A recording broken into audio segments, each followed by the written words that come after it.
Welcome back, everybody, to DK and Dan Like Bands. I'm Dan. I like bands. I'm going to say it. I said it. I like bands. It seems like you're always saying it. I'm DK, and I also like bands. I guess I'm always saying it. It's weird.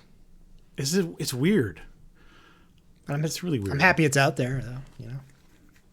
Can you believe this is is this 8th episode? This is our 9th episode. 10th. This is our 9th episode? 10th if you count,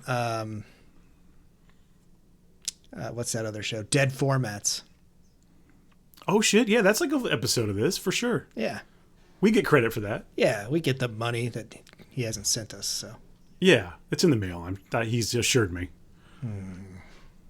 He's a fucking liar. I know he's having some dental work done soon, so, you know. If we know how to get him where it hurts right now, if you know what I'm saying. If we need to. We'll show up. Yeah, we'll show up. We've been lifting. Oh, I have. Guns a-blazing. That's right. Well, hey, we have what I would consider to be a great guest today. And that's my good buddy, Jats. He is one half of Letters to Dracula. He is an incredible guitar player. He's one of my oldest friends. And he's just a wonderful guy. He's taking a big drink at something. Hello. Hi. Say something so people hear you. Okay. Hi, my name is Mike. I was invited here on this lovely podcast with these two wonderful, wonderful people. And I appreciate you having me here on this lovely evening. Yeah, I look forward to good, thoughtful discussions and entertainment. You've certainly come to the wrong spot. Oh, Dan. Well, what do we have tonight? I mean, do we get right into what do you want to get into? Well, I think we're going to dig into some territory that you two are very familiar with from what it sounds like growing up. You guys know each other. You play in a band together. Letters to Dracula. From? Sure. So. Well, it's not our first band together. We've played music together. You guys had another band before this one? We've had all kinds of shit, man. It's varying degrees of success, but like Yachts, I mean, we've done tons of stuff, right? We've played on things together. We've created things together. We've have a lot of basement video handycam recordings of just audio facing a wall. That's right. Stuff like that. You played guitar on one of the possibly my favorite thing we've ever written, which is Red Light in the Dark. It's one of those, it will never be, I mean, I don't know. We should try to resurrect it in some way. We need to re-record it. I would love to. With modern stuff. I love this song. It's like inspired by the band Him, kind of, which we love the band Him. And it's like, it's kind of like love. It's our own brand of love metal, I would say. And sexy. I've never thought of it that way. It is, though. It is. Okay. And hell yeah, like that we did that. But I mean, you know, when I was in the band Estrus, Yachts was always hanging out at the shows too. You drove to Iowa to see us on tour. We spray painted a phallic symbol across the side of a black Ford Focus with spray paint, and I drove it all the way from Illinois into Iowa to the show. We drove it all the way home too with that on there. Incredible. I just remember seeing you, like, we're like getting ready for the show, and I'm like, you know. Oh yeah, we didn't focused. tell you. You didn't tell us. Drove, I don't even know how many hours that was. Walking up the sidewalk, and I'm like, I'm dying. He's not really here. What's going on? That was wild. We one night took off, I think, to go grab something to eat, and we and some other buddies drove by what they called the Rocking R here. It was like a dance club and shit. And we look over, and I see Karan, I'm sorry for this, by the way. You're probably cringing. But it says Ashes of Yesterday on the billboard. And I'm like, and And I keep driving and I'm like, Ashes of Yesterday. I'm like, why the fuck does that sound so familiar? And I get like up to like a stoplight and I'm like, that's Kron's band. They're fucking like, we fucking whip around and go buy tickets. And he's like, what are you guys doing here? Like after the show. Like, why didn't you fucking tell us, dude? He's like, That rules. Yeah, that does rule. But like, so, I mean, even back to like, we play talent shows together, like in school. Doing Flogging Molly. We did a Flogging Molly song. Didn't we do a Killswitch song? We did a Killswitch song. Yeah. We literally did a Killswitch Engage song. I mean, back to the point of like, back to childhood, like we were doing like spoof rap songs to things. Yep. But I am just happy that we were able to actually do something and put it out in the world, and it's not stuck in a random, WinRAR file and file system from 30 years ago. I use WinAce exclusively. Sorry. Yeah, it's out now everywhere. Buy the tapes, buy the shirts. CDs, still got them? We still got some tapes. We still got some CDs. Letters to Dracula.bandcamp.com. Go ahead and place your order. You can also get a download of it. If you buy the physical, you can just listen to it now while you wait. And yeah, the response has been really cool. I'm so stoked about it. And, we have plans for more stuff. And look, I never want to rule out something live. Just saying. I'd love to do that. It could happen. We have the brains to figure it out, I swear. Like, we can figure it out. We could figure it out. I can dance. That was the missing thing. So yeah, I think you're hired. Thanks. That was the thing. You're gonna be impressed. You're gonna be impressed. It's not the first time he's had a hype man. That's true. Are you sure this was the guest you wanted? We are digging into the DK hole. Yeah, that's true. We're getting pretty deep. I know where all the bodies are buried. That's right. I've already learned so much. I have the shovels. What about the time when we were going to get a house together? That's a story you can't tell on here. Or at least I'm not going to give any names. Oh. Okay, go nuts. It's all you, buddy. We were going to get a house together. And it was my parents attended this church, and there was no pastor for a long time. It was a Lutheran church, and they're like, we need someone to rent the parish so like we can make some money from this, because like it's really expensive. Who can rent this house? And we were just at the right age where it was like, yo, they're asking nothing for this house. We could rent this house. We could rent this house. We could put like 4 dudes in there. We'll have our own graveyard. Yeah. It's going to be amazing.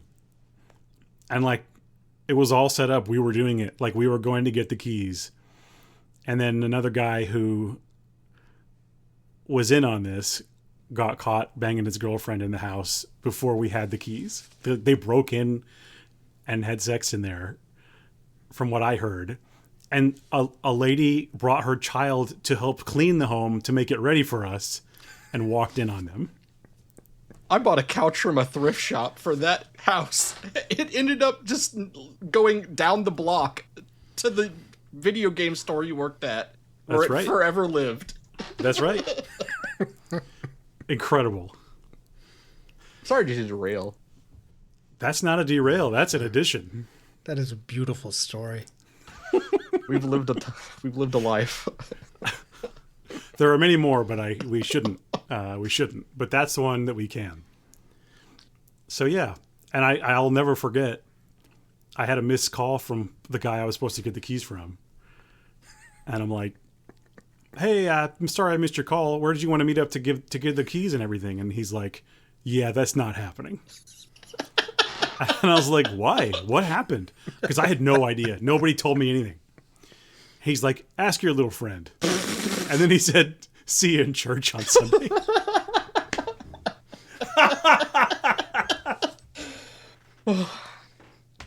Did you go to church on Sunday? Well, that was when I was really starting to work. I did work at like a CD store, video game store. And so I got myself put on Sundays, so I did not have to do that anymore. Right on.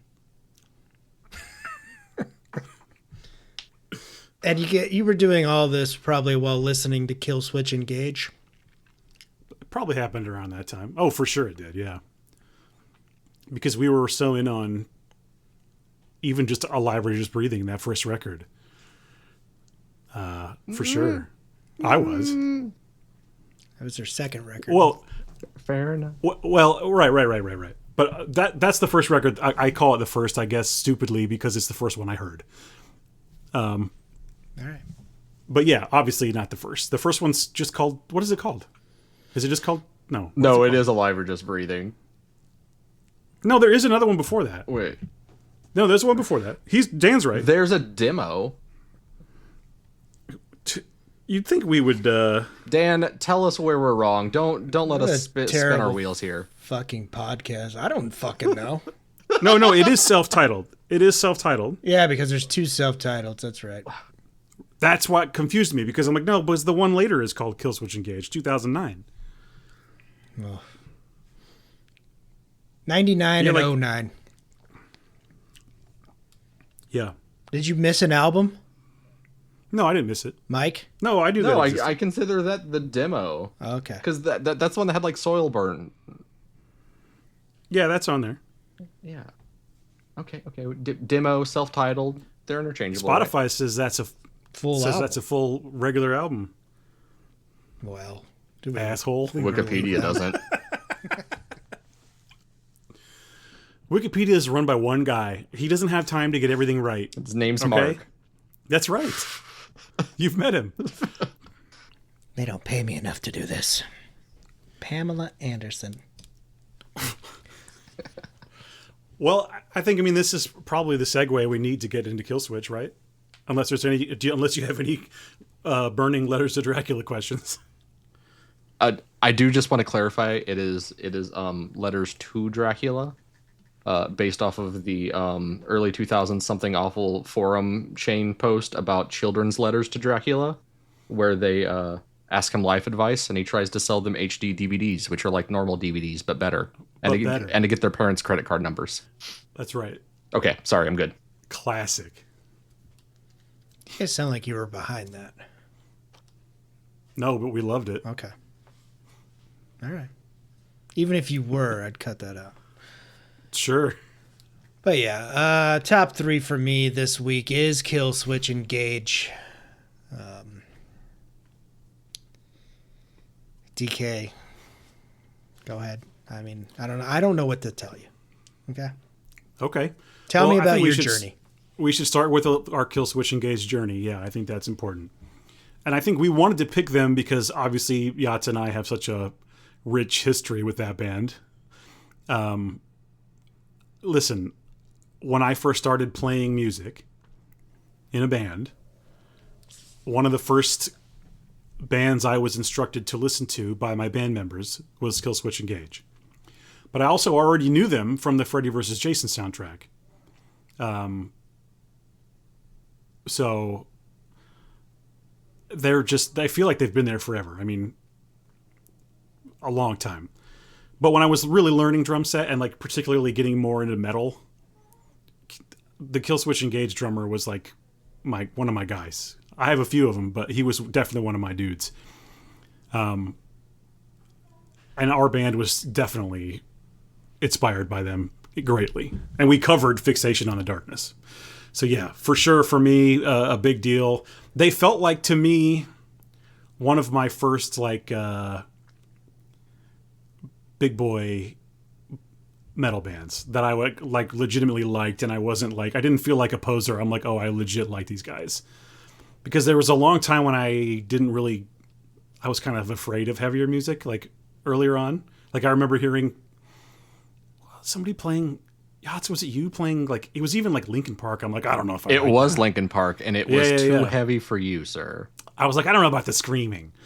We were too busy listening to Smash Mouth and playing ping pong. We sure were, yeah. But then, yeah, there was this major switch, and I really got into them real heavy. And they're definitely, the first handful of albums were played on repeat for me for years and years and years. I have some preferences on vocalists and albums and stuff, but we'll get into that as we go. So Jats, why don't you give? I see you raised your hand. Thank you. This is a meeting. I had a follow-up question for you because it's the same for me. Do you actually remember how you even heard or listened or found them? Because I don't remember anything. It's just always been there. Yeah, I know what you mean.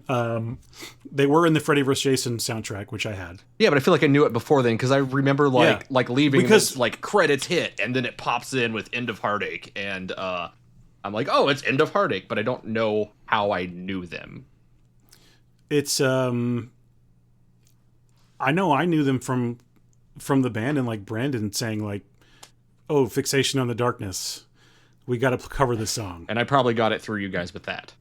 Maybe so. Yeah, it could well be. I don't fully know. I mean, these are hazy times. I mean, it's early 2000s in the country, in the Midwest. Exactly. Like, we consumed it however it came in. Like, and that was the thing too. I think that's part of it. The whole Midwest thing.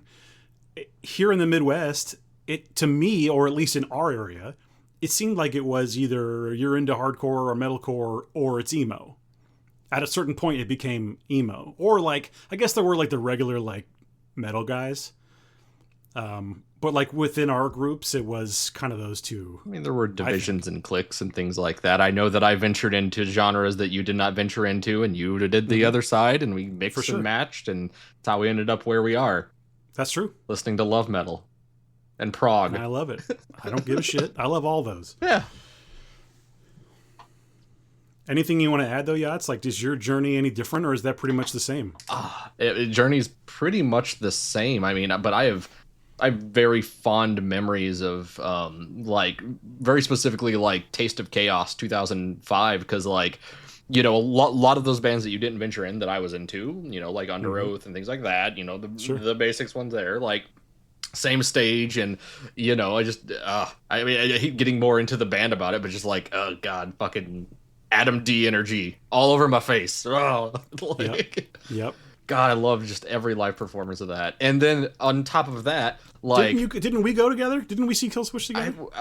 I'm sure multiple times. At the pageant? Yeah. Yep. Getting the live KILLSWITCH DVD, which also had from the Bedroom to the Basement documentary thing. I may butcher that, but I've watched that so many times. I watch that still. I've probably watched that in the last 6 months. I love it. I know that they've got more, but for me, like I watched that a ton. Yeah, I know tons of lines from it and love watching the process. But yeah, that was it. But sadly, in the mid 2010s and whatever, kind of fell off going to live shows for a lot of that stuff. But yeah, same upbringing, same love. Played it in talent shows. Wasn't good at it. Did it anyways. Dan, how about you, buddy? Yeah. And listen, I have a feeling you don't like them. Maybe you prove me wrong, but I have a feeling like they're not your band. Is that the case? Hit us. He's taking a big drink. Oh, no. Here we go. I mean, they've always been there. I've heard their songs, and this is frustrating for me because this is the deathcore, metalcore, whatever you categorize these guys. Is it metalcore more? It's metal. I think metalcore is their, yeah. I have a tough time because I'm like, well, let's see, like 04, these dudes are pretty popular. I'm like, what am I doing in 04? Like, what am I listening to then? Because this seems like it has everything that I would be into. And then I guess I just don't like all my food touching on one plate, I guess. I don't know. And then I'm like, well, is it the meat? Is it what is it? I just can't figure it out. Why it didn't grasp me. I think we kind of talked about that when we did Born of Osiris. Sure. But they've always been in and out. I've known guys that are super into them. There's always a KILLSWITCH guy. like at a concert and shit like that. And I get it. It's cool. If DK said, "Hey, like I got an extra ticket and my buddy can't make it," I'll show up. But if they go on sale tomorrow, I'm not gonna be like, "Yeah, maybe I should buy that KILLSWITCH ticket." So I don't know. It's just, and I'll get more into it, and I don't want to be an asshole. Hey, look, we did Melvin's, man. Yeah, but that was like an accomplishment. On its own, yeah. But I get it. It's not terrible. They're a Grammy award-winning. I think they won a Grammy. They've been nominated for. They were Grammys. Nominated. Okay, and they've sold tons and millions of records. Like anything I say is not going to stop that. They're a well-liked band. Metalcore. From what I'm reading, they're kind of some godfathers, maybe. They're good dudes. Agree with that? They're just good, nice, all-around They're dudes just that good have boys. fun. They're good little boys. They're non-offensive. And maybe that's part of it too, because look, I know the world needs positivity, but I just do not like it in my music. It kind of rubs up like with the whole worship like music almost, and that's just me. Yeah, and I understand that, and I feel that too from one vocalist more than the other. I think that's pretty obvious. He's going to find where you live. He can. That's fine. I did chat with the 5DR guys about it, I think after a record, and I was kind of telling them about it, and I think Bones brought up the point. He's like, yeah, I think I'd rather have my positivity pushed at me more towards like the hardcore stuff, like Hatebreed. I was like, yeah, I can see that too. That's a good point. Maybe it's not the way I like it, which I'm not a huge Hatebreed guy either. So, but I get it. I get Hatebreed. They're not my favorite. They're fine. If somebody said, hey, we got to listen to all the Hatebreed for a top 3, I'd say, all right. But I'm not. Yeah, they don't do quite the same thing for me that KILLSWITCH does, or at least did at a certain time. Let's leave it there. Now, was it that positivity in KILLSWITCH that kind of brought you through tough times, or no? No. Okay, it's not on that level for you guys? No, and I can explain exactly what it is as we go. All right. But no, for me, it's not that. Although I will say that I really do love, and I'm going to use this phrase again, but their sort of love metal phase. They have one. I mean, Howard Jones has a heartogram tattoo. He's buddies with Billy Vallow from Him. I'm not saying they sound like the band Him, but there is a romanticism. It's hard to explain, but it starts on End of Heartache, I think, and it goes at least through the next album. So those 2 records, really. Jats is nodding. He's grinning. He's got his hand raised. What, Jats? I know I mentioned that like between us, this kind of they did a good job bridging a gap between a couple genres. Just because, like, you remember that I was more like not into that, and then not saying that they did that, but it was a nice bridge with all the melodic metal for kind of 2 different sides to come in as one. Yeah, and I think that's part of the key. I think that's very important. They were at the right time to bring us that heaviness, but they kind of got us in the door with their melodies and other things going on. I believe in the documentary, I forgot who it was, but he phrased it as Howard, just having the voice to make the young girls cry, and it was great, including me. Okay, well, I want to get this started, and I'll go ahead and go first. Listen, I know we say this every time, but this is top 3. For who is it for? It's for me. It's for me. So, everyone's songs are going to be different. I'm sure there may be some overlap, but these are the ones that I feel are the most personal to me, and these are my top 3 for me. And here we go. Number 3. From Alive or Just Breathing. It is the song Just Barely Breathing. Now, I don't know if this is going to be on anybody else's list. Probably not. But for me, this song is kind of unique in their catalog. It has this whole slow, like, menacing intro with, like, it's got, like, that clean guitar, and it builds, and it has some really interesting little melodic things going on. But then it goes, like, full-on balls mode. It's got the speed. It's got full-on double bass. It's got, I think it puts them, and you know, it puts them next to other metal bands that I was listening to at the time, like your In Flames and your Soilworks and stuff. Like, I was definitely into them while I was doing Killswitch as well. I think it puts them right up next to them as far as skill and style. You get this chorus where it's this like rhythmic chug. I don't even know what to call it, but it's got all this little stuff in the background, and he's got that haunting, reverby, clean vocal where he says, "The sky weeps tonight." I love that shit. It's such a cool combo. It's such a like a vibe. He says, "I am waiting for you, deliverance." Like, it really spoke to me at a certain time of my life. I'll tell you that. And then you get the actual chorus, and the pace really picks up, and there's fucking tambourine, and it goes, it's a lot faster, and he says, you know, "Are we alive or just breathing?" And then it fades back into that haunting vocal thing, and it sort of has this extended outro. I think this track has like a lot more going on than particularly the stuff they're doing now. On that first, okay, I keep calling it the first record, but it's the second record, Alive or Just Breathing. They have a lot of clean vocal. They have a lot of clean electric guitar and acoustic guitar even, and reverby vocally things that I think Jesse in particular is not doing anymore, or at least not the same way. I think that this track kind of proves that they are capable of stuff with a little bit more flavor. So, Just Barely Breathing from Alive or Just Breathing. Number 3.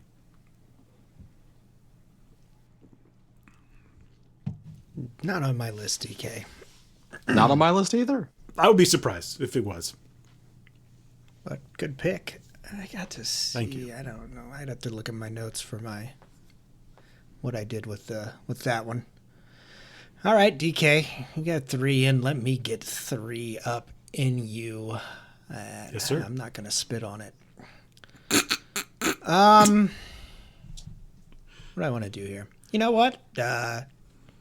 You were talking about Jesse and the new record that came out this year, The Consequence, I believe it's called. Mm-hmm. Didn't even know that they put out a record this year. But that's where I'm going from 2025. It's a song called Where It Dies. We're going to give a little bit of love to the new stuff here. This is a fucking Metallica riff, if I've ever heard one. But I think it works here. This is a very guitar-driven song. And I think with me, as I said, I'll just say it. I'm a green to Killswitch, so bear with me. You guys are probably already making fun of me in your heads, right? Nope. Right. It's top 3 for me. There's no being wrong. True. That is true. It's mine. So shut the fuck up. This is a safe place. This is a sacred space. All right. I believe, as I went through this, whenever this guitar leads, I think the songs work better, if that makes any sense. It seems like they're very dependent on vocals. And I don't know if maybe you guys hear that in the albums, but it seems like sometimes it's all about where we're going with the vocals. But I think this track is really guitar driven, and that's why I like it. I think the guitar leads and Jesse comes in along with it. So that mix works for me a lot better. They let this riff breathe. And like I said, I think that works with Jesse. And it's just a badass fucking song, I think. I think that's the best song on that new record. And there you go. Where It Dies. Very cool. I'm actually kind of stoked to hear some love for the new stuff. That's awesome. Mm-hmm. Give it to me, Jats. Okay, this is our number 3, correct? That's correct. Okay. I did not prepare a long speech, but this one was a surprise sneak in that I had forgotten about, and actually fell back off of my list when I was thinking about it last week, and then came back onto it, and I'm good with it. The Element of One from Alive or Just Breathing, and I know that we have recordings of both Jesse and Howard versions. I prefer the Jesse recording. I prefer the Howard live. It is one of, I mean, Alive or Just Breathing was like, early formula petri dish, what Killswitch will turn into. And for me, Element of One, with its, like acoustic intro, big booming kind of open melodic thing, was just like quintessential, like turning things into this is going to be great. And I loved it. And I've to the point where like I had really stupid things like in the live DVD, of course, that I've mentioned before because that's just what I watch over and over. Just like the little hand motions and things, like Howard flips like I don't even know, like a towel or something backwards, and it's just Adam D just skipping across the stage wearing his cape. His cape, yeah. But oh man, and just watching Howard do it live, just commanding. And even if with the acoustic start and like kind of the big melodic drawn out vocals and things like that, like ending and kind of like breakdown-ish, interlude-ish towards the end, does get heavy and does hit on those things. But yeah, I forgot all about it and it popped up and I'm like, I really liked that song.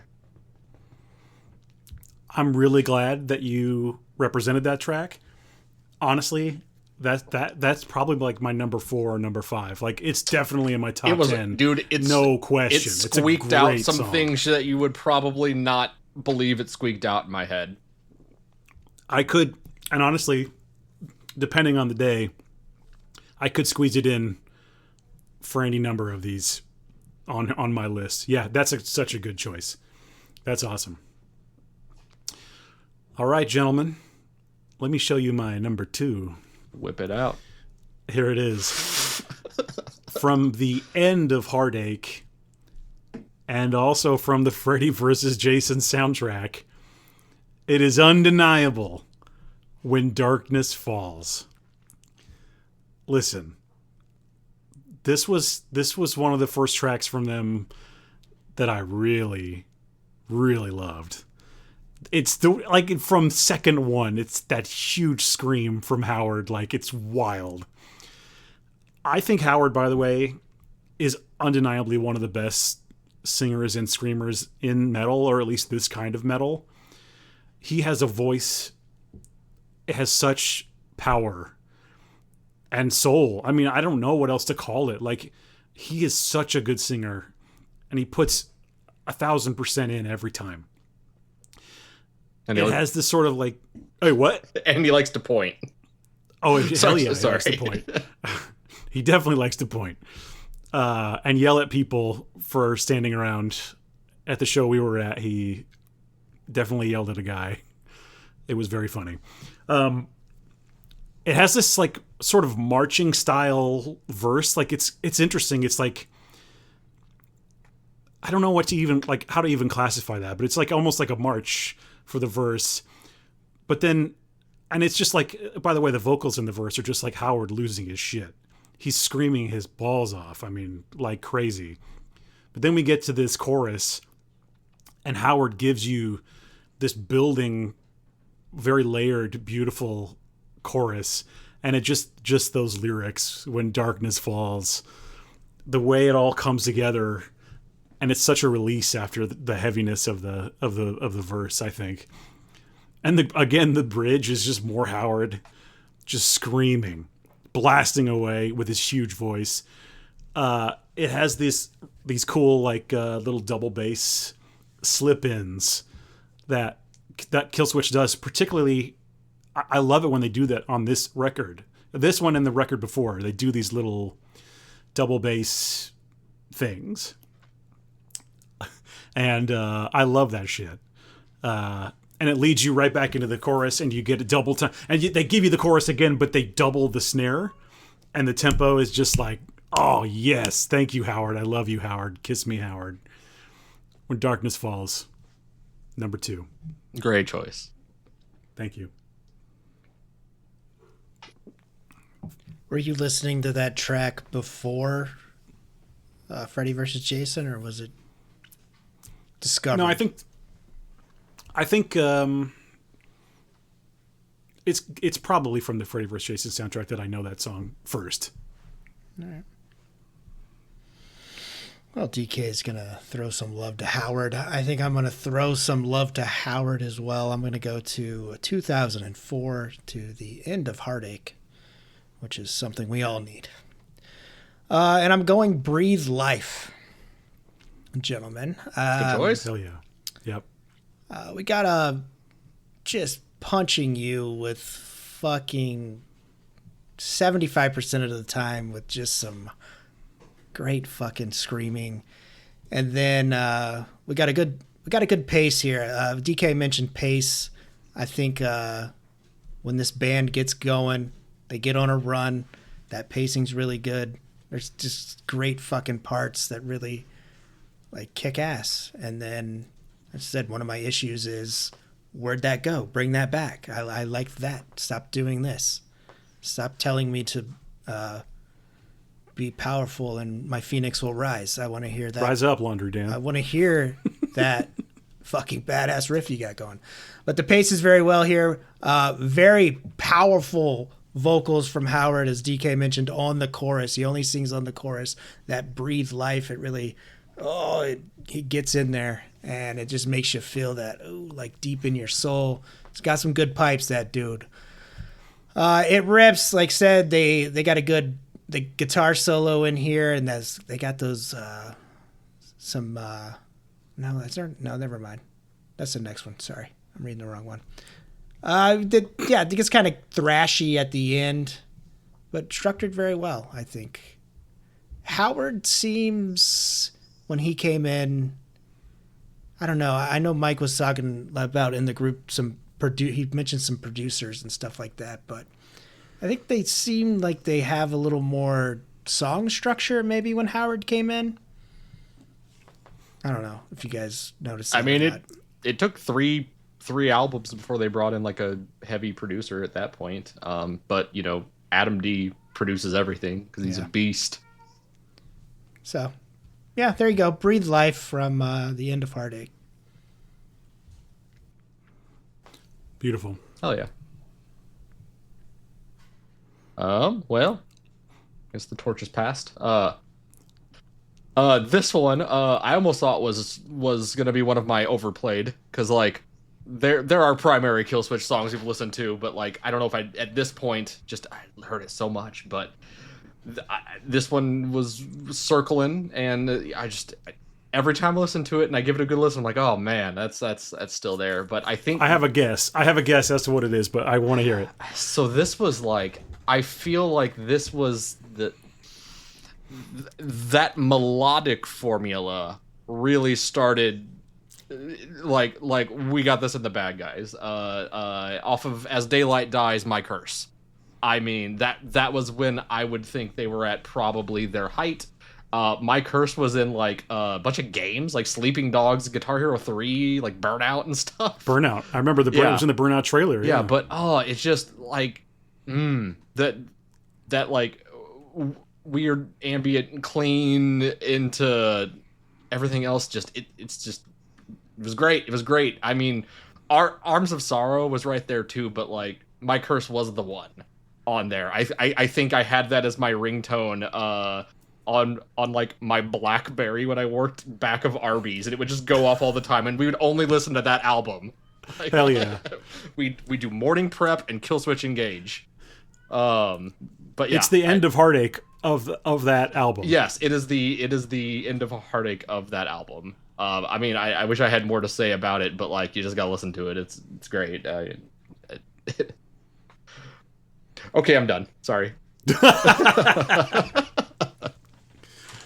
All right, gentlemen. So, before I give you my number one, I want to say that overall, I have sort of, I mean, it's undeniable after Howard leaves the band, I fall off KILLSWITCH. I even kind of fell out, like I listened to that self-titled from 2009, and I listened to it probably more than most people, I would guess. So I know all those songs, and I think they're fine. There's some good tracks on it, but it doesn't hit me the same way the first, I'll say, 4 albums hit me.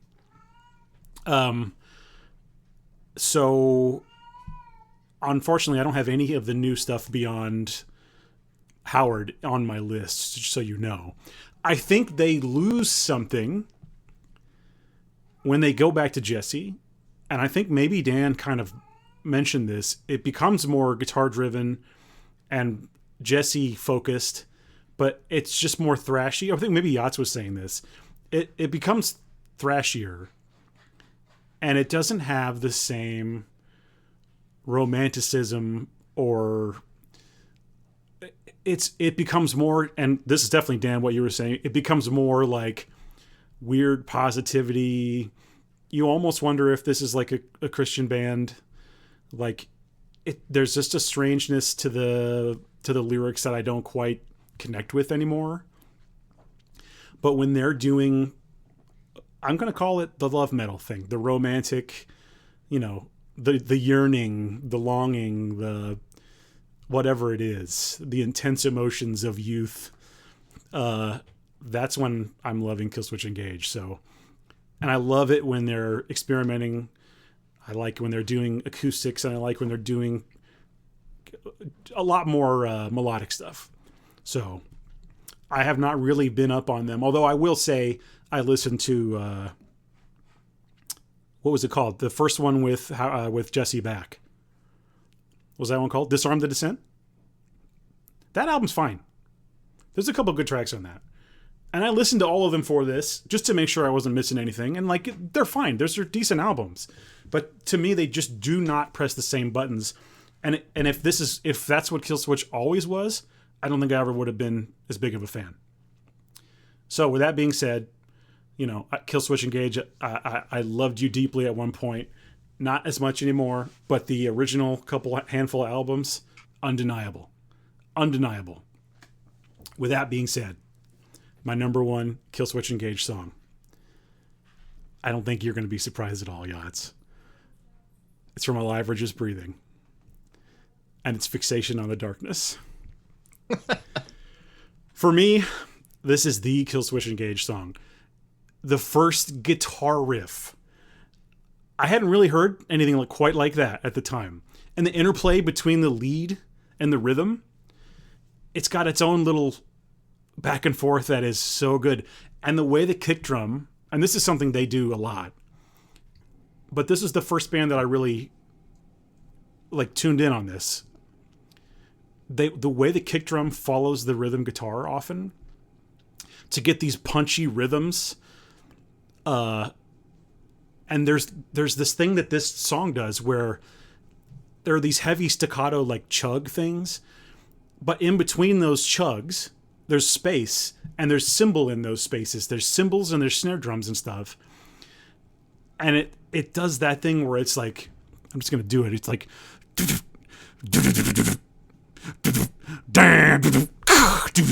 there's this crash cymbal. You know what I'm talking about? Noise reduction the whole time. Yes, I'm sure it did. I'm sorry. No, you're fine. But you know what the part I'm talking about. And so when as a freshly learning metal drummer, hearing stuff like that was like, what? That blew my mind for sure. And it absolutely influenced me a ton when I was learning how to play drums. Just that whole verse is incredible. It has this energy that I can't really explain. It's so good. Every single time it gets me. When he does, there's a cymbal grab and then another crash, and it's in those spaces. And then Jesse screams change, and there's this awesome groove, and the chorus is good, and there's clean guitars in there, and there's tons of double bass in weird little spots. And that's another little thing that I love, particularly on that first album. The double bass they're doing interesting things with it. They're not just writing it. like some bands would do, just like writing the double bass. It's boring. He's putting it in interesting places and using it as a flavor and as a like a bonus or as a like an enhancement, and not so much, hey, this is what I'm doing all the time. So many guitar squeals, so many harmonics. Almost every single phrase the guitar does ends with a squeal. Live, it's worse. You mean live it's better. Well, yes. This is it, boys. That's KILLSWITCH ENGAGE. Yeah. That's what element of one squeaked out, or that would have been on my top 3. I believe it. DK coming in with 2 titles with darkness in it. Surprise, surprise. I do get what you're saying, though. The drum fills almost become like a guitar riff because they play off of each other, and that was one of my notes. Like, that's pretty cool. Yeah, I think that's the thing. That's the thing that like Born of Osiris has carried on. They do that shit, and I love it. And they'll give you 80 other synth sounds that noises. Yeah. Here's a cow throwing up, and we'll throw it in there. One of my favorite things you said when we did that record was, I didn't know if it was the Born of Osiris playing or if my fucking phone was ringing. Yeah. I get it. DK, that was the most romantic you've got with any of your picks so far. A whopping like 7 minutes almost of you gushing about that song. That song has majorly affected my career as a drummer. I'm still ripping it off all the time. But that's what we give you here on DK and Dan Like Bands. Top tier guests, top tier reviews. Go fuck yourselves. Number 1, we're already there, huh? All right. In due time, I'm going to disarm the Descent from 2013, and In Due Time is my number 1 track. I think this is one of their better records. Self-titled, 09. Mm-hmm. That's some of the lamest shit I've ever... Lyrically, I'll drink the reddest blood, like... Oh, I thought he said, I'll bleed the reddest blood. Is it bleed or I don't know what it is, but I'll bleed the reddest blood to see you free again. I was just this is what I did the whole time that record was on. I mean, I'm a big fan of the romance, man. I don't know. It doesn't offend me at all. And that record sound is produced great. It sounds great. It sounds better. I think my note there was, they sound good at least, Sounds good. But anyway, Disarmed Descent, Jesse's back. I think I'm a Jesse guy. I don't know where you guys stand. Don't mind Howard. He's all right. But, yeah. In Due Time, man, this starts off with a great fucking riff is what I'm always looking for. And it sounds like a fucking dime bag riff. Very weird band here, guys. You can hear all sorts of inspirations, as I like to call them.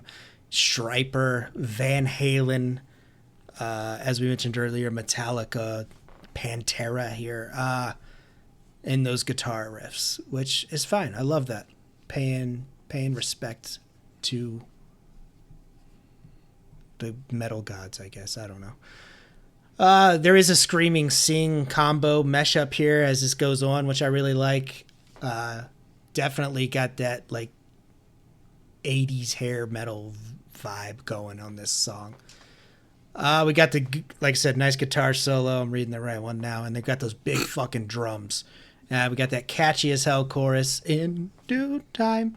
So we thrash it out at the end, which is, I think, a normal just thing for this band to do. But yeah, I think Jesse does show some variety with his vocals here, which I think DK mentioned earlier, like some of his the slower stuff is some of the more interesting stuff when he came back. So anytime there was a slower track, I was like, oh shit, what are we getting here? So In Due Time, my number one, Disarm to Dissent. Like I said, I think if you told me to recommend an album, I would recommend that album. There's probably people yelling at me right now in their cars, but you know what? This is top 3 for me. Join the Discord and fucking tell us what you think is the top 3, motherfuckers. Hell yeah. There's good tracks on that record. I'm not trying to deny that. Yeah, that is a standout for sure. No End in Sight, though, I think is my favorite from that record. That's a good one. Yachts, you got to do yours first, right? Yeah. Because I want to weigh in on the Howard versus Jesse thing, but you needed to give your number one. I won't take long, boys. This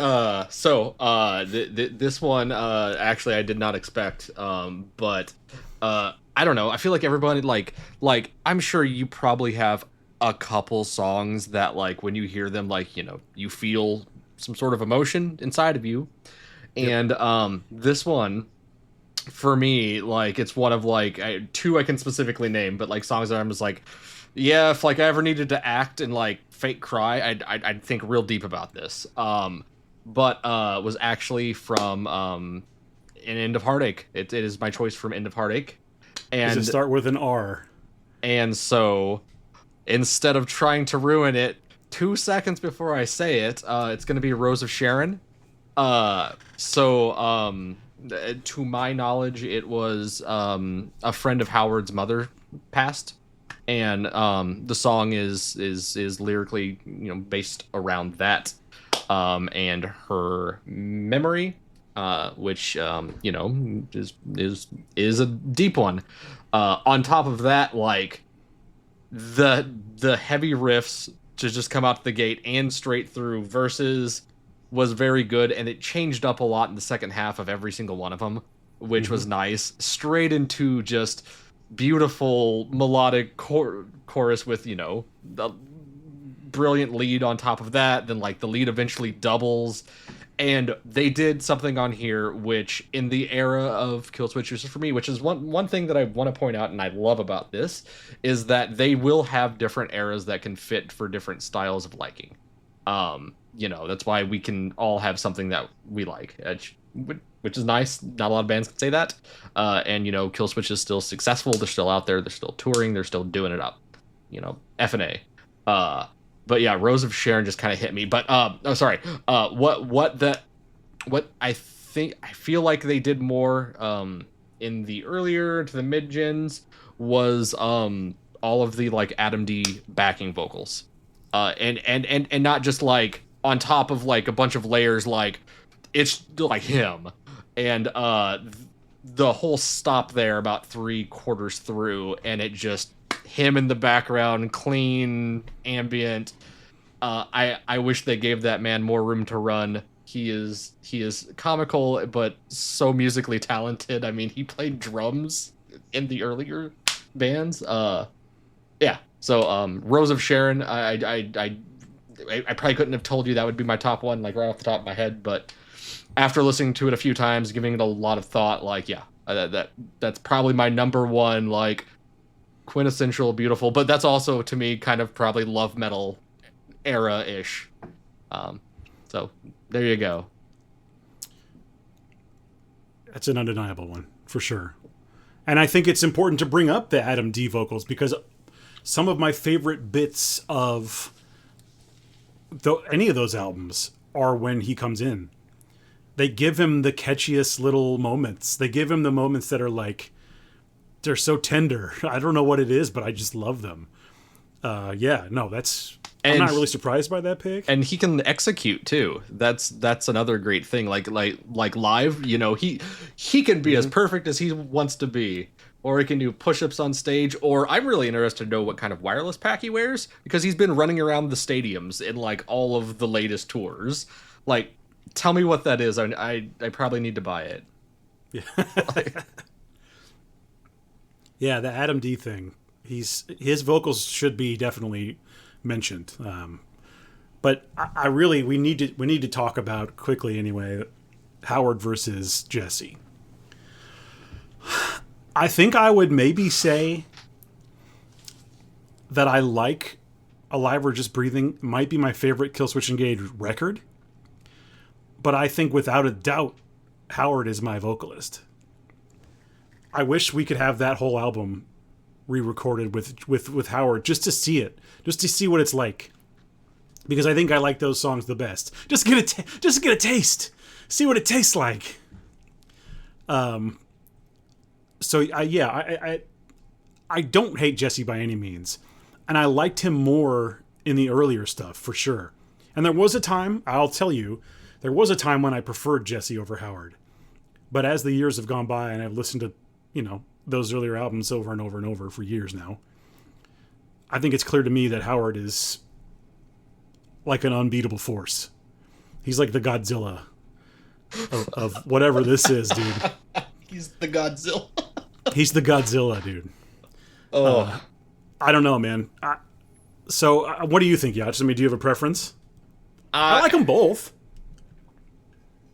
Like I said, they traverse a few sub-genres throughout their journey. And, you can't recreate where they were, where we were, at our times and places in life and what we were into. Mm-hmm. For my specific vulnerable era, the Howard Jones era wins out. We went to school together, we got the same exposure, the same generations, and I was the same way. I barely gave the last Howard album the time of day, which in hindsight was not a good idea, because in my opinion that was like the peak in regards to like well done, well recorded, well produced, and that's when they brought in I even wrote down the name because I thought it was noteworthy, but Brendan O'Brien, who actually like produced like Blood Sugar Sex Magic for Chili Peppers and like all the Stone Temple Pilots and Pearl Jam stuff. So like I think that was like their best produced of that variation. And then the following album, the first one with Jesse back, they still had a secondary producer in there. Keep in mind, Adam D still produced all of them too. Also, God, it sounds like I really love that guy. Well, because we do. Yeah, he seems like a fun dude. We love you, Adam D. All right. I think I've said what I need to say about KILLSWITCH. All right, do we want to hear some terrible reviews from Dan? Sure, you got them. Hey, this is just hate breed for pussies. I will say, I always read, but both vocalists have stated that Mike Patton is a huge influence lyrically for this band. I don't fucking hear Mike Patton anywhere in this. Like, no, I don't either. What are you? Mike Patton's over here vocally perfection on talking about sunny side up eggs for breakfast. Yeah. KILLSWITCH. What are you talking about? So that's my one thing where I was like, what the fuck? Like, that is weird.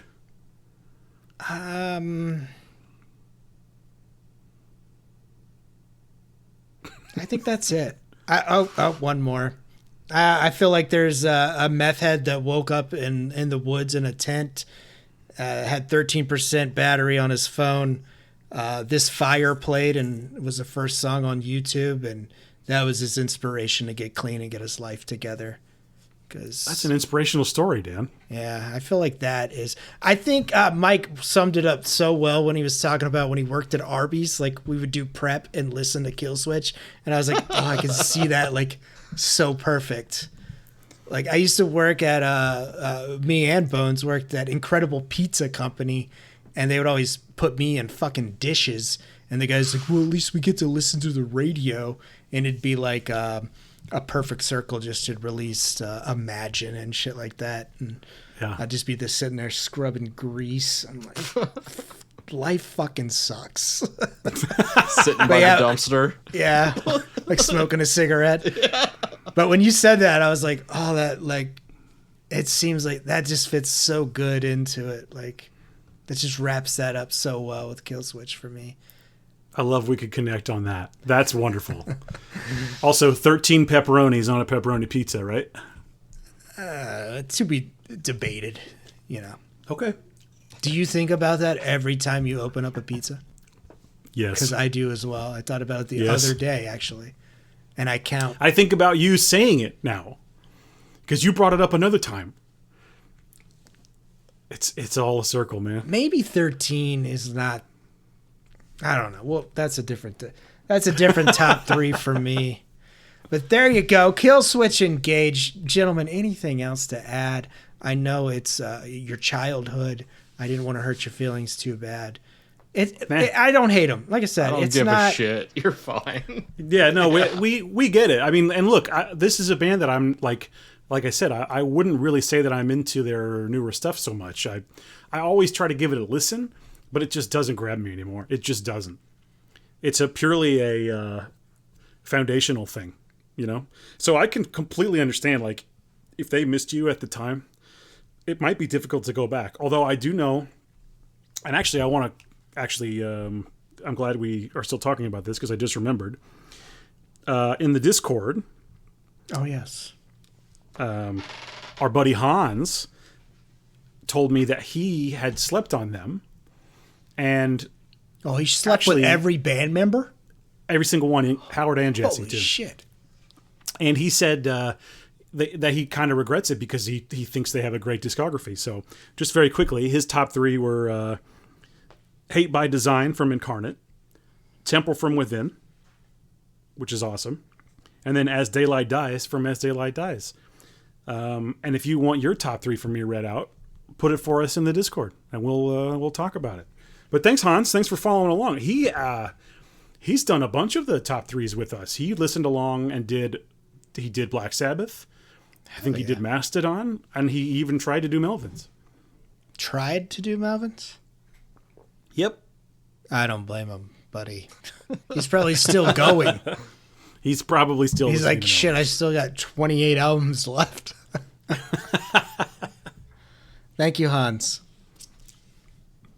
Yeah, there is a Discord link on every episode of TK and Dan. That's not true. I haven't put them in the other ones, but on the newer episodes there are. Dan. He really fails on the DK and Dan front. I'm sorry. Hey, me too, buddy. I'm sorry. Oh, and we didn't even mention that the theme music for this track, for this song, what the fuck? I had one beer. The theme music for this show, the guitar playing is all Jats. Yeah. It's awesome. Don't ask where the money is. We've spent it. Don't worry. Sorry. It's gone. It's gone, dude. But yeah, like once again, Jats, thanks. I think you made it. You made it what it is, dude. I love it. I listen to it every time. I listen to it every time. Yeah, your name's in every episode description. Have you seen that yet? Oh, it's crazy. That's crazy. I appreciate it. I mean, I don't really get to do a lot, and that was fun to get back into it and start off with that, because I think that was one of the first things, because we had a timeline. That was the first thing we actually released, right? That was technically our first release as Letters to Dracula. We should put it out as a single. Hell yeah, dude. Special edition vinyl. Limited print. I should have put it on the tapes. Should have did it like 13 minutes of silence and then that track. Hell yeah. I don't know if it's listed or not, but technically the side B of the cassettes have some hidden tracks. Oh. Super secret that you CD people won't get. Losers. That's true. Yeah, the tape does have 3 bonus tracks. Hey, so yeah, that's the only way to get them. There is a link to Letters in this description. Check it out. And they are linked on Spotify if you follow us exclusively on Spotify. There's a link right to their page to listen to their music. Check them out. Hell yeah. All right, that was Kill Switch Engage. Top 3 for me. If you feel inspired, please send it to the email. We're on Blue Sky. Whatever. Do all that stupid podcast shit that they tell you to do. Hey, give us a rating. Yeah. Have we ever asked for a rating? No. This is it. This is where I'm going to ask. 5 stars, DK, is what I give you. I'm going to give you 5 stars as well. All right. Thanks, man. There we go. If listeners want to give us 5 stars, that'd be cool too. Do it. Recommendations. DK, what have you been listening to? Are there albums? Are there singles? Are there mixtapes, LPs, EPs? What are you listening to, man? Tell the people, tickle the taint. Get it out there, man. All right, here we go. I'm about to unzip. The first one I want to talk about is the new Pussifer. They have 2 singles right now. The one I don't think I love. He literally says like you're a bunghole in that song. I don't always know what Maynard is doing. That's the one I like. That's the one you like?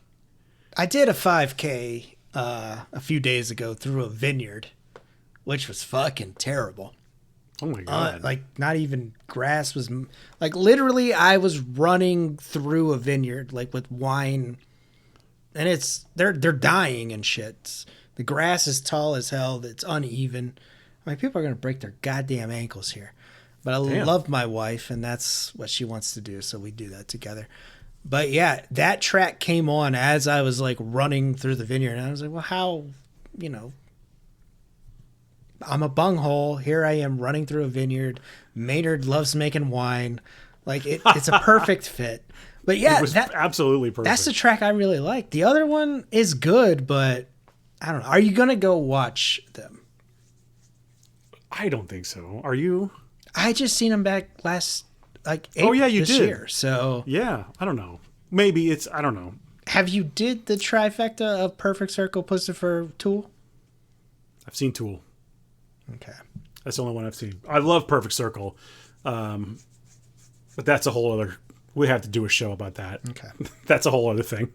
But anyway, my recommendation is the song Pendulum from Pussifer. It's kind of like goth sounding. It takes about 90 seconds to really start happening, but like by the end, I was like, this is almost like Maynard's doing this like deep voice, like almost like Depeche Mode, like deep electronic 80s goth thing. I liked it. I think it's not bad. But hey, if you like the other one, you like the other one. That's why we're the perfect pair.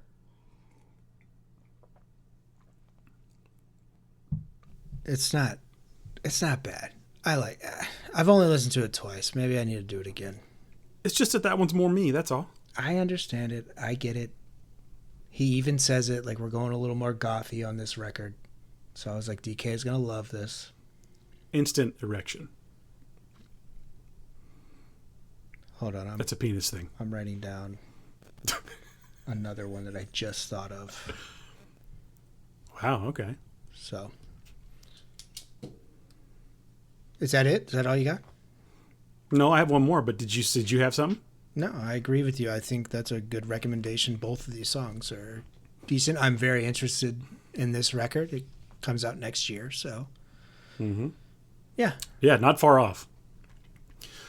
Well, then, my other thing is really just almost a thank you in a response to Kron's recommendation of the band Elder. I've been listening to a shit ton of Elder, particularly at work. I have to put together spreadsheets and documents and look at emails and blah, all kinds of shit, right? And Elder is like such a perfect choice. The one he recommended, I can't remember what it's even called. Just listen to the band Elder. That's my recommendation. Their most recent stuff is really what I've been checking out. I really like it. They're really great. So they're definitely an artist for me. So thank you, Kron, for the Elder recommendation, and people should check them out. Mike, do you have any recommendations for us? I travel the spectrum. I do. And Yes. I don't have long diatribes, but I will just pick off a couple that are noteworthy. Dan, I believe you mentioned something about getting into Born of Osiris. Were you saying that like you were a later Born of Osiris person? Oh, yes, sir. Like This year. this album that was just released. So Well, I will just tell you that I also like have known the name forever. Did not get into it. It made its way onto our Thursday night playlist, and now it's to the point where I'm like, how did I not listen to Lord of Osiris? And now that's yeah. So that's there. Dark Fable specifically was the first one that popped up on my list. So that was cool. Also, Deftones' new album is phenomenal. I haven't actually listened to the Deftones in a long time. Infinite Source is the song that really hit me there, which was cool. And to kind of really throw it off, I saw a random short form video and it reminded me that this song existed, and I've been listening to LaBouche's Be My Lover for a hot minute. Hell yeah. Okay, I'm done. Thank you for your time. Infinite Source was my second recommendation when we did do the new Deftones record. So, yeah, and you know what? When we covered, because we covered that Born of Osiris record, Dark Fable was one of my recommendations. So you picked two DK and Dan classics at this point. You're on it.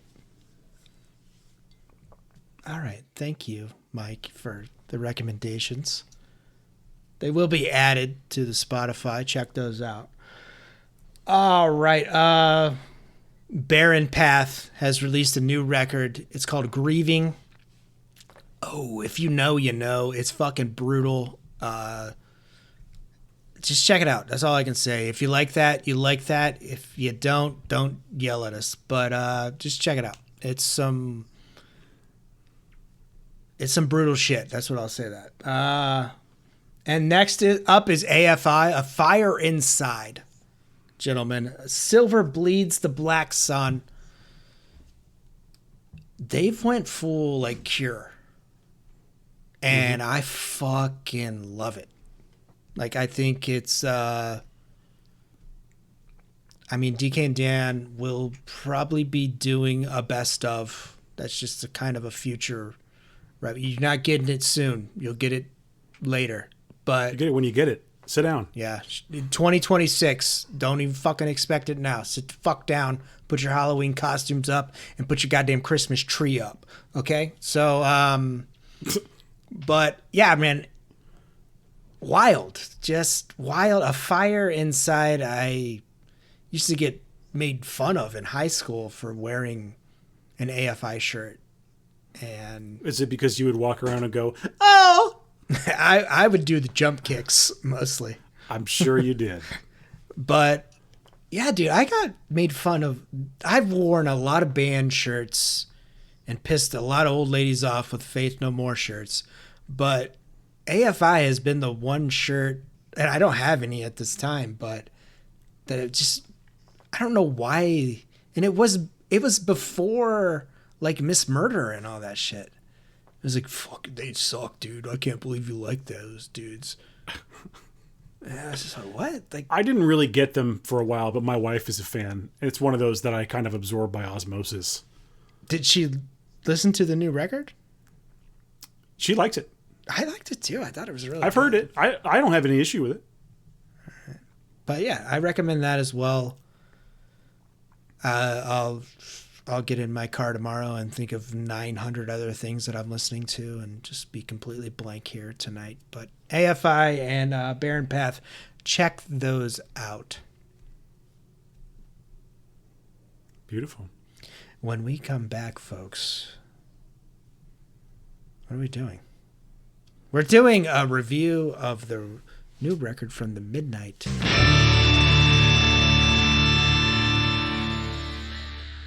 Welcome back into DK and Dan Like Bands.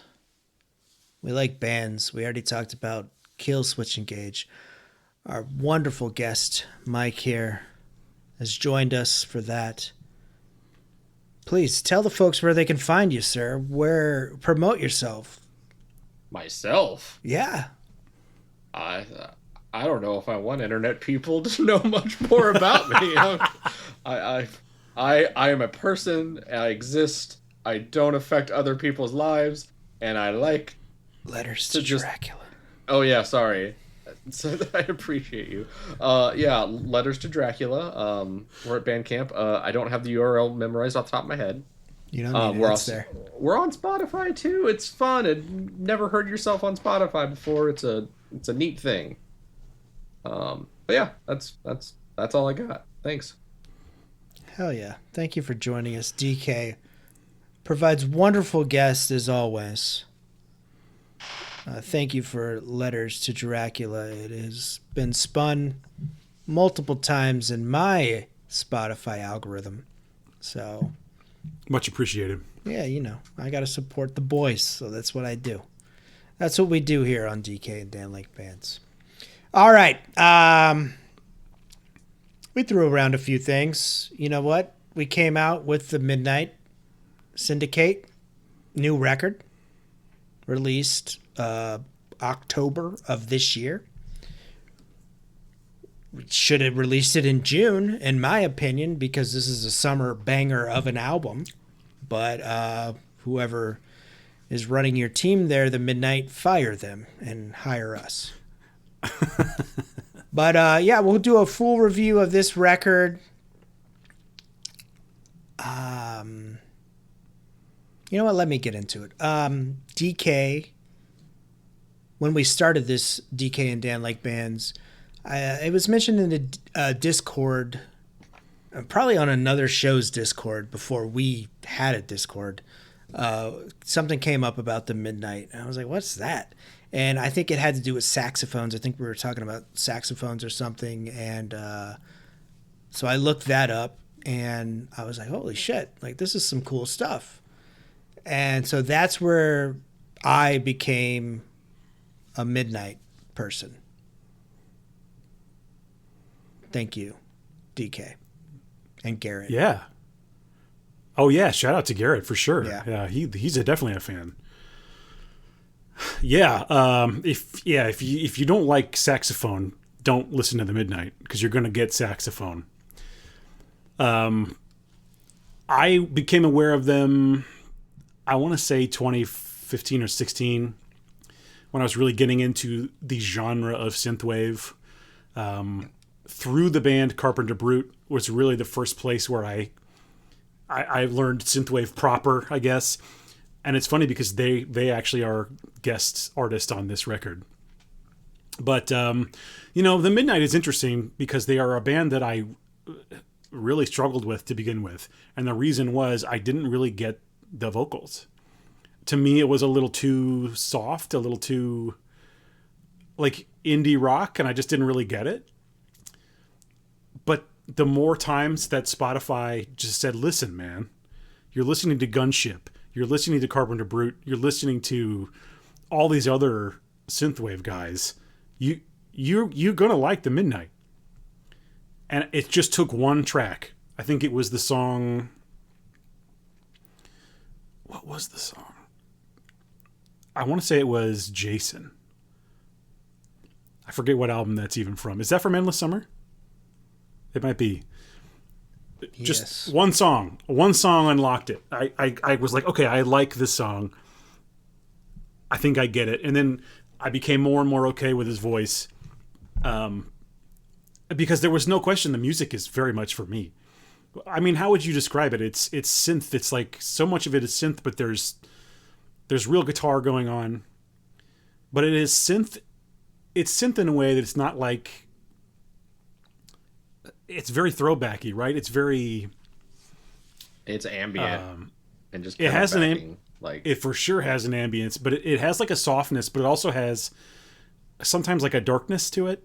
But it also feels like, I don't know, it feels retro for sure.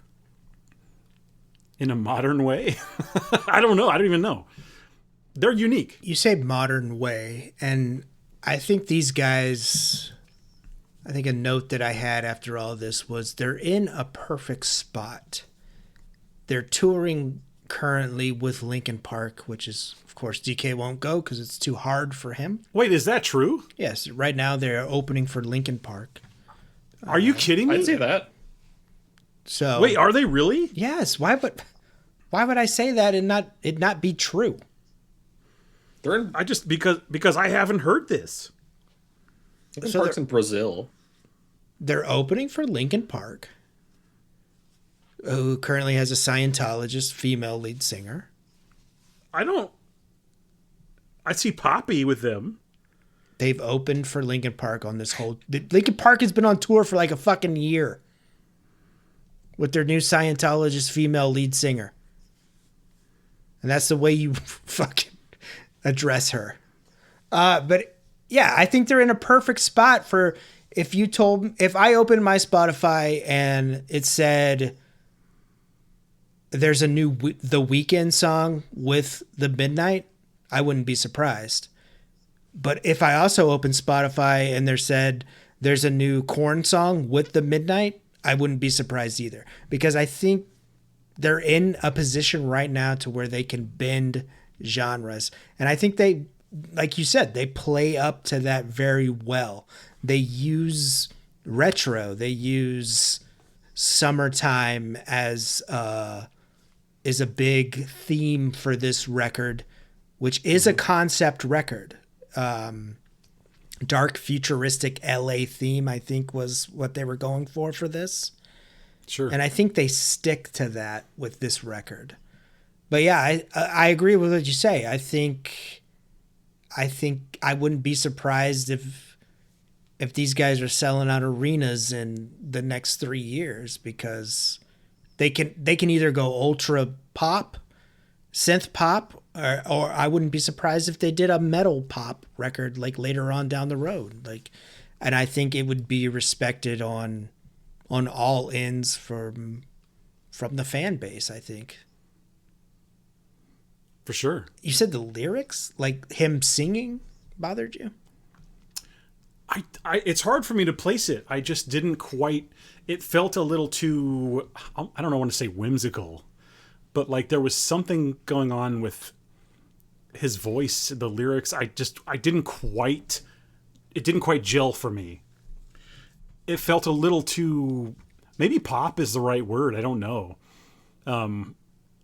But that has fallen away. So now it's hard for me to even vocalize why at this point, because it's one of those things where once you kind of become attuned to the singer's voice, everything's fine, and it's like, you know, you're good. I'll listen to whatever they do. Well, that was going to be one of my questions. Is there any help electronically to his voice? Is he getting help here? Do you hear that, or is that just, or am I wrong? Maybe he's good enough to where it sounds that way. He's a really good singer. There are some vocal effects being used on this new record for sure. But I mean, for the most part, like I think you're hearing him for the most part. But I mean, like some of those tracks, he obviously has some help, or like, you know, some of the more obvious ones, he has that like voice changer where he sounds like a robot guy or whatever. Or the one where it does like the Imogen Heap, like vocal doubling. I don't know what you want to call it, but it like does the harmony automatically, a vocoder thing or whatever. What do they call that? Little John used it all the time, and fucking Autotune? Well, just autotune. Yeah. I don't think it's autotune, but no, but I mean, it's the same There's principle. probably some anyway. sort of correction. I mean, it's 2025. Let's be real here. I mean, it used to be like the tools were only as good as the singer for like autotune, but you know, I've seen videos of people doing some things. They're real good at it. Well, Jats, were you there? Did you see Midnight Live with us? I have never seen the Midnight Live. You guys have had this conversation. I've thus since found the Kansas City show. I'm going to buy the tickets to cure the Q1 SADS next year. Oh, hell yeah. Also, it does Chicago. look like they are with Linkin Park. They're in like Mumbai or something. But they're not listed like officially on the ticket. Okay. Sorry, I've been doing research. That's interesting. I had no idea. I had not heard this, which is insane. were you more interested in the Linkin Park part of that or the Midnight part of that? Oh, the Midnight. You can just assume that I'm probably in the same camp that you are. And the other one, I was a big early Linkin Park fan, like we all probably were. Okay, yeah. Like, what was the original question? It doesn't matter Good. without the vocals. I think I said this on the previous episode. Like, I don't know if you guys agree with this, but he kind of comes across as like more of a singer-songwriter kind of guy. He's telling you a story usually. I wouldn't say has conventional lyrics. Like I think, like I said before, like I don't really want to compare him to like Dylan or something, but like he's telling stories. You know what I'm saying? Like he's Hey. he's not, it's not like that, but he's definitely like illustrating a certain time, and I don't even know. It's like Well, that was my question too. Do we need a concept album here for this type of? Well, it's interesting because pop. I don't know that they've done a concept album to this degree before. I think Monsters was a little bit, but they haven't done one to this degree. And for my money, the fact that you get 85 plus minutes, and the fact that they now have a little bit more room for some of this more ambient stuff. One of my standout tracks is Sanctuary. And it's very slow to start. It's like almost cinematic. And it's this sort of repeated piano sort of synth thing. And then it goes into vocal solo with that like weird, like I said, like Imogen Heap sort of hide and seek vocal. And it seems like a song. It's the one where he says, "Hold me till the world fades away." It feels like it's about death or something. I don't know, but it's like it's really heavy. And then at the very end of it has this like cathartic release. It's funny because when I first heard that, me and Jats had just finalized the Letters to Dracula, and we have a track on there called Stormwine, and it's. You know, they're not related to each other in any way, but in my mind, it's like we did something like that. Like I think we use the same principle where it's like this build, and then it has this just like heavy ass release at the end, and I love that. So like to the point where like you can see it in the music that we make. Like I love that. It's beautiful, and I think that track. I could almost cry when I hear that song. I mean, it reminds me of Porcupine Tree in some ways. That's a huge band for me. It's got such a emotional punch. You know, I don't think we would have gotten that track. I don't think we would have gotten some of these songs for sure if they weren't playing with 85 minutes worth of a concept album. If they're just going for bangers, that song is cut. Yeah, I think my notes on that is great build-up, Sanctuary example. Yeah. I don't know if the storytelling works. And I don't know if maybe that's, like you were mentioning, if you're purchasing this record, you're getting your money's worth because I think it's an hour and 25 minutes. I think the Right Way, Afterglow, Digital Dreams are all kind of we slow down. We start off really good with 3 or 4 tracks that are really good in the beginning. And I think the Right Way kind of tells the story of maybe when he was in Florida and he went to LA. I don't know. Mm-hmm. Like I said, so hurry up, fuck it up. There's a concept here, but it's not a bad song. And these aren't bad songs. And in each of these songs, there's fucking cool shit to listen to as they go on. So, yeah. I mean, don't skip them. But I think it kind of, for me, it loses it a little bit. But then we pick back up with Sentinels, I think. Just kind of a little more upbeat. Mm-hmm. But yeah, I think Sanctuary is a really good song. I'm glad we agree on that. Because I could see that being polarizing for people. Yeah. They are not afraid to dip, like I said, into multiple genres here. I mean, you're going to get the sad song. You're going to get the poppy dance in the club song. You're going to get a Carpenter Burt collab that's fucking rips. Carpenter Burt. Hi, Burt. You here to do some carpentry today? I'm sorry. We've seen them. I love you, Dan. We've seen them live, right? Yeah, 2015 or 16, they were open for Ghost. Yeah, that's right. That little, They were fucking good, man. tiny projector thing. Yeah, showing like giallo stuff. It was pretty awesome. They're good. I really like Carpenter, actually. And that's a neat track too, but it almost doesn't fit the record. It's kind of like the halfway point. It's almost like it almost like the intermission. Yeah. That's interesting. I didn't think about it that way, but it is almost like the intermission. You're a genius, Dan. No, not really. I'm an idiot. But I think I know we threw around in the chat that should we do the Midnight or should we do the new 9 Inch Nails soundtrack? I think the Midnight should have did the Tron Eris soundtrack.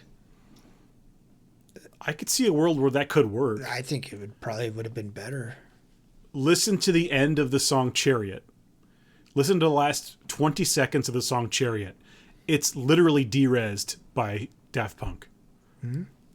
Listen to that bit after this. Go and listen to it. Yachts, do you know what I'm talking about? I just did. Like, it's de-res, right? I mean, I don't think it would have saved the movie, but you know. Oh no! Did you We're watch just it? talking about the soundtrack. It could feel. I mean, I haven't. No, I've not actually watched it. I Did anybody? I don't know anybody that has. I didn't see it.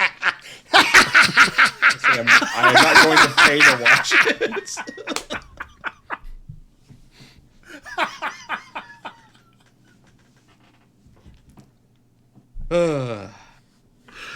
You got me, Dan.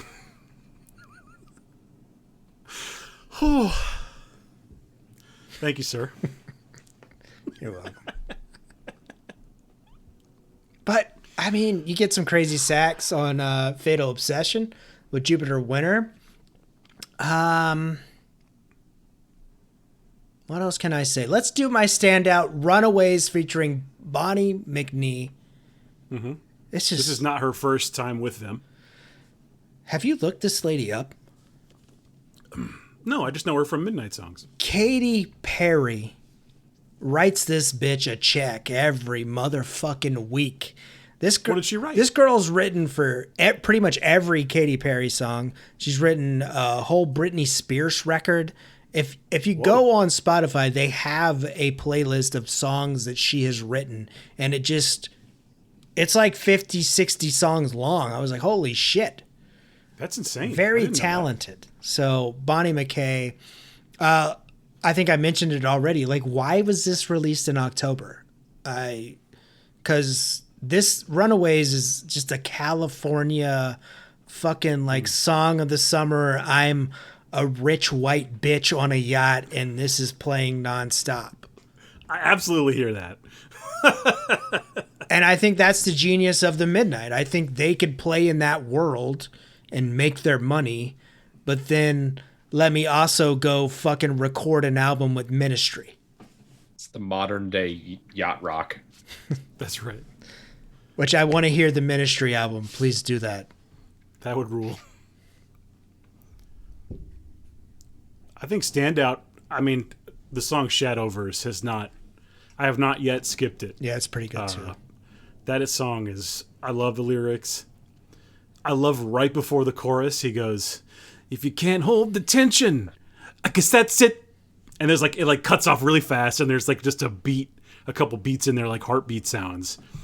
I just love the way he says, I guess that's it. Fucking great chorus. God damn it. It's really good. I know what you mean. It maybe is more of a summary record. I could totally agree with that. Made probably worse by the fact that they have like a specifically like Halloween season album. It's called The Midnight Horror Show. Yeah. Which, for my money, is one of their best albums, and it's like 5 songs. It's so good. That's the first track on our playlist, Jats. Our Thursday playlist. I had 3 songs liked out of this album already before I prefaced it earlier. What is this Thursday playlist I'm hearing about? Oh. We have a Thursday group of dudes who has been hanging out since the early 2000s, roughly. Is this the video games? We do video games, but we've done other stuff too. We have parties. We created a religion. We created a religion. It used to be at one point it was hookah night. We would do hookah. We would get together and like talk about heavy shit, man. Light a candle, turn off the lights, listen to Porcupine Tree. Yeah, dude. Opeth. We thought we were heavy shit. So you guys actually meet up? We did, We did. physically. And then we go to Denny's. And then we would go to Denny's at like 2 a.m. We did used to meet up when people were closer. But, life happens. We would meet up in person if we all could, I think. But, yeah. The Snickers Club. We had cards, membership cards. They were Literally laminated. laminated cards. I think I still have mine. You better. All right. Well, Iron Maiden parties. like Yeah, you guys the real listen shit. to the Trooper, or We called them Iron Maiden parties. At least when I talked to my boss about it, I was like, hey, we're having an Iron Maiden party. And then we would never listen to Iron Maiden. Unless it was Nothing. Fear of the Dark live in Rio. Yes! That is the only Yes! one that would be. Fear of the dark. you? Fear of the dark. So good. Anyway, listen. The Midnight. I'm a fan of this band. I'm a fan of this album. This is a purchase for me. This is a buy. This is not just a stream. This is a own it. I like everything they do. And I hope they do it for a long time. They just scratch a certain itch. They have their own niche. I mean, like Dan was saying, like they kind of own a certain space. There are things that sound like them, but there are no things that are exactly like them for sure. And this album is definitely, if you are into synth, if you are into sort of an 80s vibe,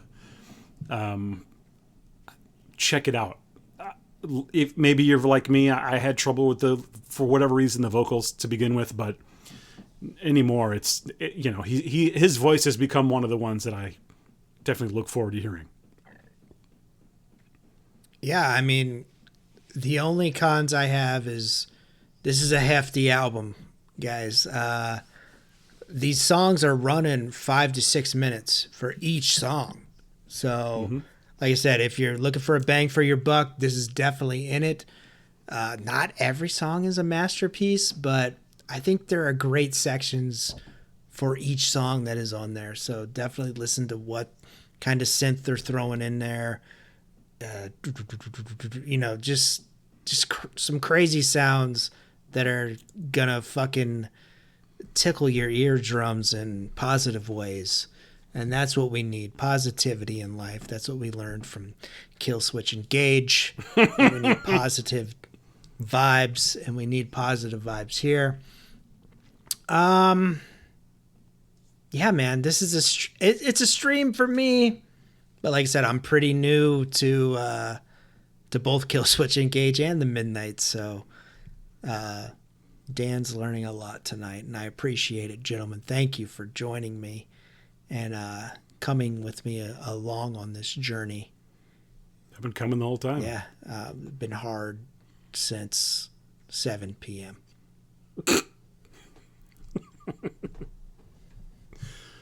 Well, I appreciate you checking them out. I do feel like this is one of those things where I sort of forced you to listen to the Midnight, This but is a very heavy DK episode for it is. And I feel, Dan listen, you get the next one. Okay, buddy. And I appreciate you going along with all this. We'll see. We don't know what the fuck we're doing.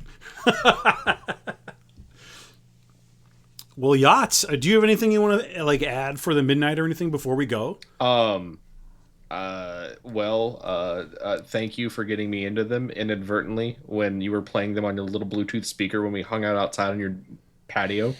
You played yeah. Endless Summer the entire night, and it followed me like a demon, latched to my back. Yes, it did. No, I'm glad it did. Midnight's been fun. When we started playing, I pictured us maybe going more like Dance of the Dead, but it seems like we lean a little bit more Midnight and a little bit more into that side of things. But yeah, definitely, if you have not listened to the Midnight, please listen to the Midnight. Beautiful. Well, there you have it, folks. Top 3 for me was KILLSWITCH ENGAGE. Check out the Midnight. It's a good album. Mike, thank you for joining us tonight. As always, you're welcome back anytime. Please, if you think of anything you want to do, please let us know.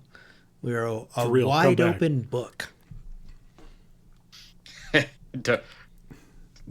Don't give me that much space. I'll throw some stuff at you. We will. We will. We don't want any responsibility, so please do your best.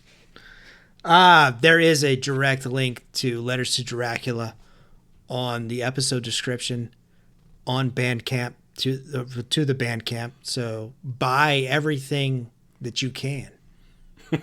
Please support for DK and everything he does. We appreciate him so much, and his other collaborative genius here, Mike.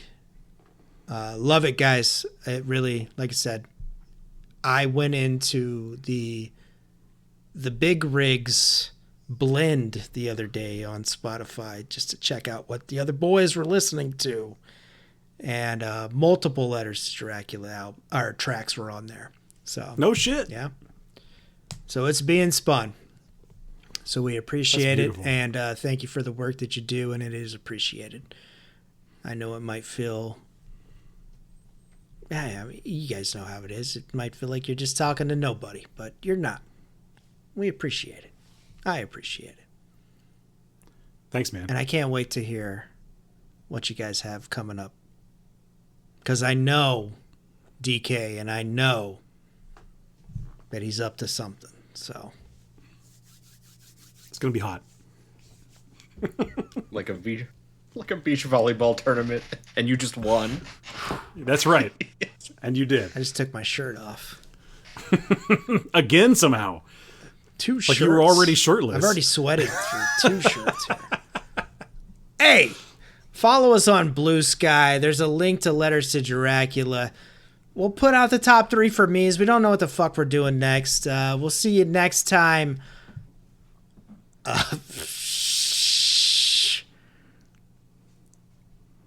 Positivity. That's what we need. I'll bleed the reddest blood. Good night. I love you. Thanks, Jats. Thank you for being here. Jesus Christ.